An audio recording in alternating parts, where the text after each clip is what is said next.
Hi, it's Julie Hind here, and welcome to another episode of Leading You. What I wanted to do today is to touch on something that's pretty personal for me, but hopefully is very valuable for you. And I'd like to start by asking you this question. If today was your last day, would you be proud of how you spent it? Now, that's a really confronting question, but it became very, very real for me the day I was diagnosed with cancer. In that moment, I realized how much of life we take for granted, how often we put things off, tolerate things we don't need to, and assume that we have more time. Because in that moment that I was diagnosed, and I felt like my life was threatened, all I wanted to do was live. All I wanted to do was to do all of the things that I had planned, all of the things that I had put off, and be in control of my life. But sometimes we're not given that opportunity. So the truth is that we don't know how much time we have. So today, I want to share with you what my diagnosis taught me about truly living and why I refuse to waste my life on things that I don't want to do, on people that I don't want to be with, and why I've decided to stop trying. So let's go into this. Now, I think the first lesson that my diagnosis taught me is, it might be quite obvious, but it's time is not limited. It's the realization that none of us have the luxury of someday. And I speak to so many people who put things off until tomorrow, who will do something next week, who might do something next month or next year. There's no better time than now to do something. Now, my perspective on time has shifted significantly. Things that suddenly mattered to me now just don't. Things that used to concern me and worry me and that I needed to do, often for the sake of doing, I don't do anymore. One of those things is hustling and being busy for the sake of being busy. I can remember when I came back to work, it was a couple of months after my diagnosis, and I was really working out what was important to me, what were my priorities were in terms of work. What was I going to do? What did I want to do? Which of my clients did I want to continue working with? Who did I need to put a pause on or a stop to? And then I really designed my working day in terms of how many hours do I want to dedicate to work? And I started there. So that was the greater goal, because I wanted to spend my time doing the things that I want to do. So I wanted to read more. I wanted to meditate. I wanted to exercise. I wanted to learn more about things that were important to me. And I wanted to spend time with those who are important to me. When I returned to work and I look back on my diary, on my calendar, what I realized was it was jam-packed. It was jam-packed with back-to-back meetings that all of a sudden could be cancelled without the world imploding when I got diagnosed. And it was a real, quite ironic moment for me when I realized what I was actually doing, considering I have written a book about busy, considering I run workshops about the 8 different types of busy that we do, and that we shouldn't be wearing busy as a badge of honor because it doesn't help you achieve what you wanted to achieve. And yet I was getting back into bad habits because we were in a time of uncertainty. And for whatever reason, I booked myself back-to-back meetings, perhaps because I needed to feel valued at that time. So that was one of the lessons that I also realized was no more back-to-back meetings. Only work with who you want to work with and spend your time on what you want to be doing rather than what you feel you should be doing, what you feel like you have to do. It's more like, what do you want to do? So that was my first lesson. Time is not unlimited. And my diagnosis happened in a period of my life. It was totally unexpected. Before that diagnosis, I was healthy. I'd not had anything wrong with me leading up to that time other than some high cholesterol. I was fit. I thought I was healthy, and I didn't even have a consistent GP. But in the click of a finger, my life turned on a dime. And that's what can happen. Time is not unlimited. Time doesn't wait for you. And there may not be a tomorrow, there may not be a next week, there may not be a next year. I have this hanging over my head because there is a chance that my cancer may come back. And I don't know when that is. So my sense of urgency, I suppose, around time is quite heightened. You don't have to wait until such time that you receive a diagnosis that threatens your life, or a diagnosis that forces you to change your life, or that someone close to you does. We can be proactive about this. You don't need to wait. We can be proactive and make really small and simple mindset shifts that support the life that we want to lead. Because if you're feeling a sense of unease, if you're feeling like what you're doing in any part of your life, whether that be at work, in your personal life, health and fitness, your well-being, whatever that looks like for you, if you feel a sense of unease or dis-ease, that's probably because it's not working for you, and you need to make decisions that support you to make it flow, to make it easier. And often these are not hard and big decisions. They are small and simple mindset shifts where you might choose to let go of a bad habit and start a new habit that's going to support you. So lesson 1, time is not unlimited. Lesson 2, cut the noise and choose what matters for you. It's really interesting now. I think, my radar's up. It's always been up for people who used to tell me how busy they are. But it's really interesting how much we tolerate now.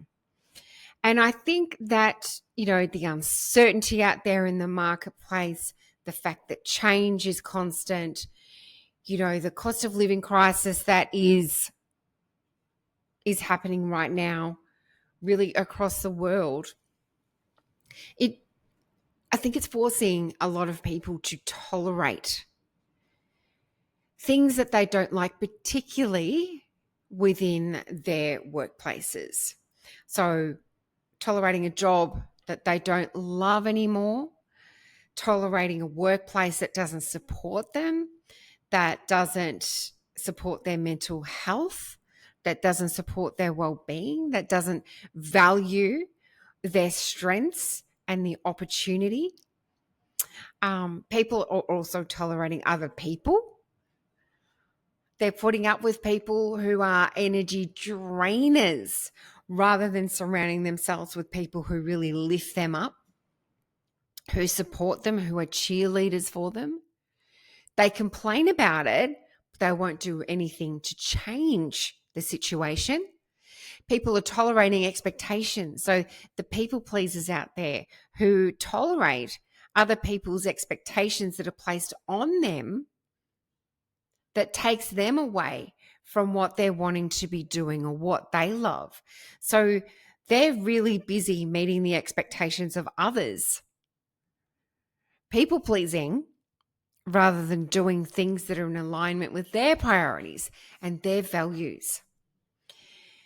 And also people tolerating doing things out of a misaligned sense of obligation, also going into that people pleasing, where people do things because they feel they should or that they're going to disappoint others, rather than living in alignment with who they truly are and really what they want to do.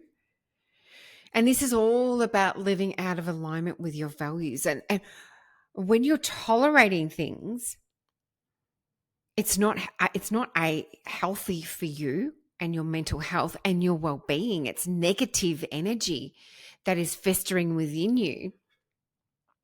But when you're tolerating something, you're not doing what you love. When you're putting up with, for whatever reason that you're telling yourself, on the other hand, you're not doing the things that you actually love to do.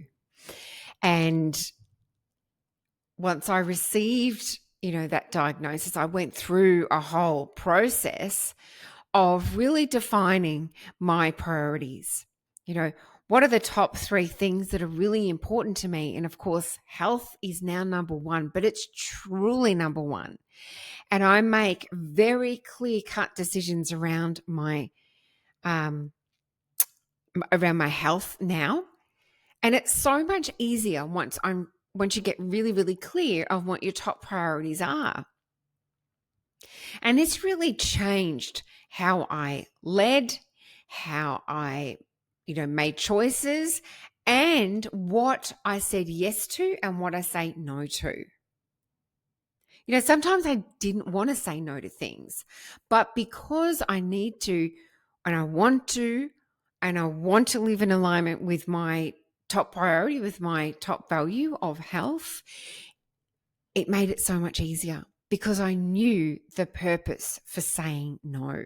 And it was directly in alignment with who I am and what I stand for. So it's just cut out the noise. Stop tolerating things simply because of the stories you're telling yourself. So many people tolerate a really shitty job or a really shitty leader that's making them miserable because they don't feel as though they should be the one who has to leave. Or they're waiting for the leader to leave and someone else will come in. Or they're waiting for the time where someone will take notice of them. Or they're waiting for the time when they get their long service leave. Is that time that you spend waiting, is that worth you being unhappy? Is that worth you not supporting your well-being? Is that worth you not living in alignment with your values? And lesson 3 is be here now. Be here in the present moment. This is something that I had a lot of problems with, and I'm still definitely not perfect. As high achieving people, we often focus on the what's next, what I want to do, how am I going to achieve that goal? What are the steps I need to take? It's really easy to get caught up in all of the doing, all of the wanting, rather than being present in time right now.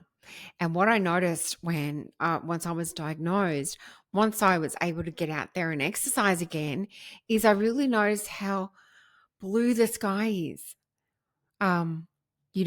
What the air temperature was, the varying flora and fauna around me, What's flowering now? Oh, let me stop and smell that rose. Literally. I realized that I, would exercise, would go for walks or do particular things, even, catching up with people, but my mind wasn't there with me. It was thinking about what's next. So I'd go on a walk and I'd be thinking about all the things I need to do and, what I haven't done and who I need to catch up with and who I haven't called, rather than being in that moment. Put so much pressure on my shoulders when I really didn't need to. It's the small everyday moments that I now cherish that definitely rushed past me before. It's those little moments where you connect with someone in the street that you don't know, that you share a smile with, that can change your mood and you can make a difference to them. It's stopping and petting a cat or a dog. It's smelling those roses that you walk past when you're caught up in the busy. So those 3 lessons that I'm sharing with you, which is time is not unlimited, cut the noise and choose what matters now and take action, and to be present in the moment, are lessons I feel that many of us need to hear and to really understand. I always share with people, there is no try. You cannot try to do something. You either do or you do not. And this is a quote that I live by and that I teach in a lot of my workshops. It's a quote by Yoda from Star Wars, The Emperor Strikes Back.